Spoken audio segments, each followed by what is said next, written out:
British flight number 5390 was heading towards Spain when suddenly there was a loud explosion and the windscreen of the plane was broken and separated. Due to high wind pressure, the pilot got out of the broken window of the plane. A flight attendant who was standing near the cockpit door quickly grabbed the pilot's legs. Now the pilot was half inside the plane and half outside the plane, and he was not moving. Everyone thought that he had died, but they could not leave him because if he did so, the pilot would have been bumped by the plane's tail or by the plane's engine, which could have caused the plane to crash. Now those people could not pull the pilot or leave it because of the strong wind. Finally, what was done with the pilot? You know all this in today's video. Hi everyone, welcomes back to Short Chronicles. This is on June 10, 1990, when British flight number 5390 took off from England's Birmingham Airport at 8:20 a.m. and was supposed to land at Malaga Airport in Spain.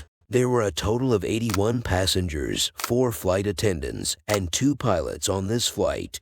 After takeoff, when the plane reached 17,300 altitude, both pilots opened their shoulder belts, but one of the 2 pilots named Lancaster loosened his seat belt along with his shoulder belt. On the other hand, the cabin crew started preparing to serve the food.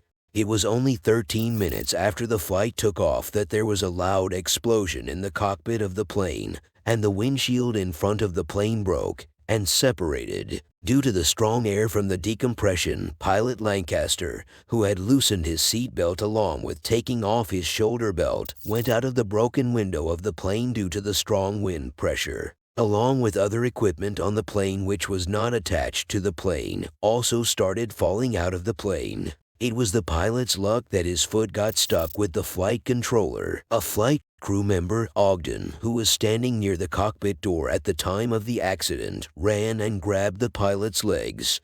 After the takeoff of the plane, the co-pilot gave complete control of the plane to Lancaster. Due to the lack of control over the plane started falling straight toward the ground. The co-pilot, whose name was Atchison, immediately took control of the plane. During this time, the remaining 2 flight attendants were assuring the passengers that we would soon land the plane at a nearby airport. The pilot tried to contact the air traffic control, but to no avail, as the air traffic control could not hear the pilot due to the wind noise. At that time, the wind was blowing on Horus at 630 kilometers. The wind was so strong that the pilot's headphones and mask burst, and the cockpit door was also broken, from which the passengers of the plane were watching live the view of him walking in the cockpit. Flight attendant Ogden, who was holding pilot Lancaster, was very tired. Now it was difficult for Ogden to hold the pilot. Therefore, 2 other flight attendants, Howard and Simon, replaced Ogden. Everyone thought that the pilot was dead, but they still could not release him because if they released the pilot would have hit the tail of the plane or hit the engine of the plane, which would have made the plane impossible to handle, and the plane would crash. All this was going on now that another difficulty came on the plane. It happened that the plane ran out of oxygen, which made it difficult to breathe. Atchison immediately lowered the plane's altitude to 1,000 so that the people on the plane could breathe easily without oxygen. Due to the low altitude of the plane, the airspeed would also be low, and after 20 minutes the pilot was finally pulled inside the plane, but he was not making any movement. Now, if the pilot contacts air traffic control again, the pilot will get permission to land at Southampton Airport. This news made the pilot more worried, because the pilot was facing many problems with landing at this airport. The first problem was that the runway of the airport was too small for the landing of this plane. The second problem was that a few minutes had passed since the plane took off, due to which the plane's tank was full of fuel, due to which the weight of the plane was quite high. For example, the weight of a plane is 20 kilograms and it has 10 kilograms of fuel. In such a case, the total weight of the plane will be 30 kilograms. Any plane can take off with a weight of 30 kilograms, but they have to land with a weight of 20 kilograms. At such a time, the plane dubs fuel in the air. And if a plane does not have a fuel dub system, then they go around the airport and waste fuel. But the problem with this plane was that it did not have a fuel dub system, and it could not circle around the airport.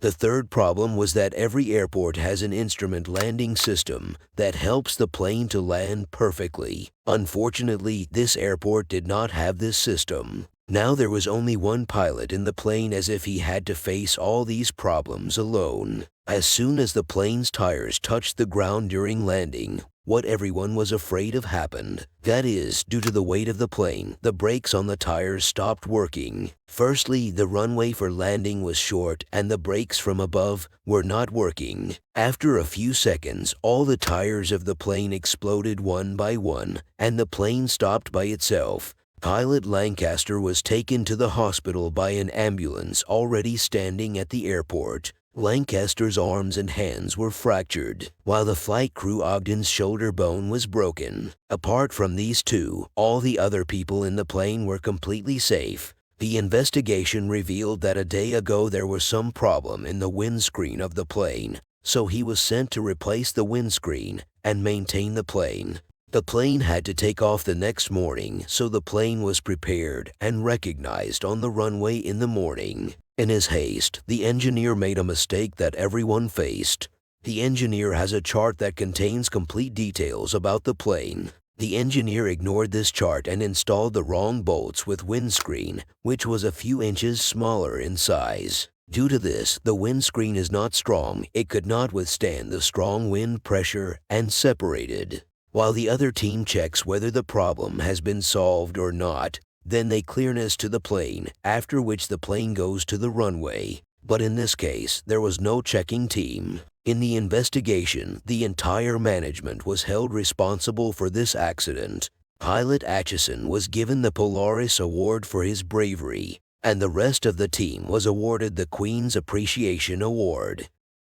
You should take care of yourself and your family and also our channel. Goodbye.